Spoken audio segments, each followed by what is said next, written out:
Well guys, good morning, good evening, good afternoon. It is, of course, your favorite boy, JT Technerd. This time, it's a video of a new product. Actually, you're seeing the product first person. I'm recording it right now, so the picture you see right now is the new webcam that I got. And also, before we start with the specs, there's gonna come an unboxing of the product itself right now, right here. Let's go.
Well everyone, you just saw an unboxing. Let's get into the webcam itself. I'm not going over to specs, but I'm gonna tell what I think of it and what I think overall of the camera.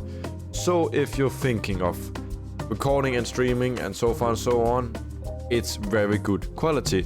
It looks really sharp, it's clean, especially if you want better quality than a normal webcam, because this is 4K, it's not 1080p, so it's above. The color looks really nice. You can actually change the color, use some different color effects built into the software itself. But yeah, and overall, it gives like a really good professional look to your videos streaming without needing a huge camera setup, where you can just plug and play this camera and it works. And also have an added feature where you actually can put camera lenses on the webcam itself, because it have a lens where other webcams I've seen cannot do that. So that's a pretty nice thing, but it's more advanced. You don't need it. You can just use it as how it is with the built-in software and the camera itself. But yeah, what I like most about it, it's simple, it's easy to use. It is pretty much plug and play. You just need a software, but overall, when you download that software, it's good to go. You don't need to toy with it, but only if you want to change it, you can toy with it.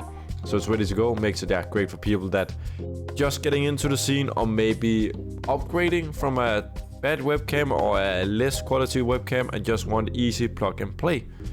And it works really well in different setups, whatever you're gaming, making videos, streaming, or with online friends. And since it records in 4K, the image stays smooth, detailed and smooth if you go zoom out, zoom in, zoom out. And overall that stuff where 1080p, that quality, when you do that, keep doing it or do it more, especially when you're streaming or make videos, the quality can start to look bad, blurry, pixelated, where this stays sharp and smooth and detailed, of course. So of course there is cheaper webcams out there, but if you want something that looks clean, modern and easy to use, I would definitely recommend. Also overall, if you're looking for a really nice 4K webcam that does the job, very great, good quality, and also a lot of features, because if you have the stream deck with Elgato, you can do a lot of stuff. And also the camera lens with filters and inbuilt software. Overall, it's great. It is amazing. So If you did enjoy this video, remember to like, subscribe, and let me down in the comments know what I could also make of videos. But yeah, I'm gonna sign up for today, so stay safe, stay awesome. Peace!